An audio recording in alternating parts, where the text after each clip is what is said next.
こちらはネクスコ東日本です。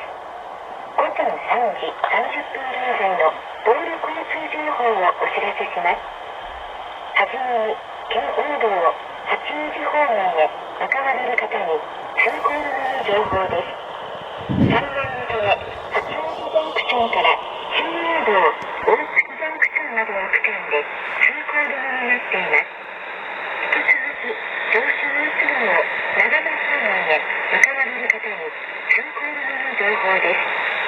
3番のため、臼軽井沢インターから佐久インターまでの区間で通行止めになっています。